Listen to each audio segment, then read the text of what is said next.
2.0 channel. What's up, BC? Welcome back to another video. I know I've been talking a lot lately about fitness, and I post a lot of stuff about calisthenics, and I wanted just to hammer this message home to people, because you cannot be obsessed and let your life be consumed by these unrealistic images that you see.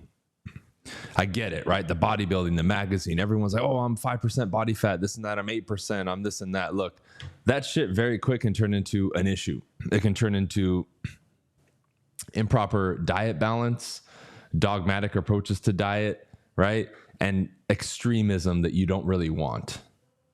Now, people will say, well, Bryan, it's easier for you to say that because obviously you're in good shape. Look, my lifestyle and what I do is just that. It's a lifestyle. So I'm not forcing any of this, and it's not an extreme, right?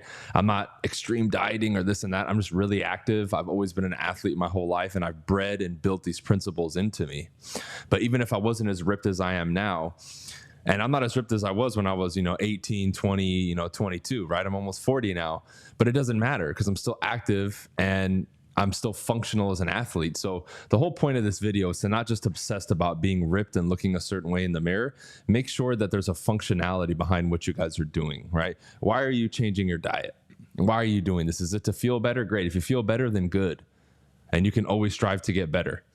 If it's to reach a particular athletic capacity, fantastic, then do that. But we need to make sure that we don't just needlessly obsess about these things because you have a celebrity or somebody that you follow and, oh man, I want to look 5% body fat. Because we know the world and Instagram and YouTube is full of a bunch of bullshit. You have people who have extreme eating disorders, take fucking steroids and all this stuff, or you're seeing that top 5.5% genetic lottery winning, physical gods. But then because that's thrown in your face so much and all this Photoshop and filtering, right, you're seeing an unrealistic reality. I would challenge all of you to go out right now and look at the average person. I'm in Miami and I moved from LA where people try to be sexy and look good. And I would say compared to the average person here, I look better than a lot of these people and influencers. Yeah, some of these guys are more ripped than me and all that, but that's 0.05% compared to the average person here, even in Miami, a city that's sexy, just like LA. I'm physically, from a muscular standpoint and rip standpoint, look better than the vast majority of them, probably 95, 99%. And I'm not even extreme like that. So you need to see this thing for what it really is and make sure that this doesn't turn into an issue for you. Because I get it, right? We want to be in better shape. But imagine if you try to apply everything, this diet, that diet, walk 20,000 steps a day, do 1,000 push-ups a day. After a while, the do this every day videos, how much can you conceivably actually do, y'all? It just gets out of control. So we need to take these things piece by piece, implement based on what we want, our goals and our measures, and make sure we don't get caught up in it, right? Like on my main channel where I talk a lot more about sales and real estate and mindset and that kind of stuff, I really give people career advice with that sense. Meaning you need to know what you want and be clear about that outcome first. That way, all the information you get from me and other people or a coach gets filtered through that, and it's for your outcome. You're not just getting caught up in what I'm doing or what somebody else is doing and then attaching to our goals when in reality, you don't want that. You're just being led by your emotions or because this physique looks good or it seems like it would be cool. And you don't want that. We need to establish a deeper rooted meaning and purpose behind these things that we're doing.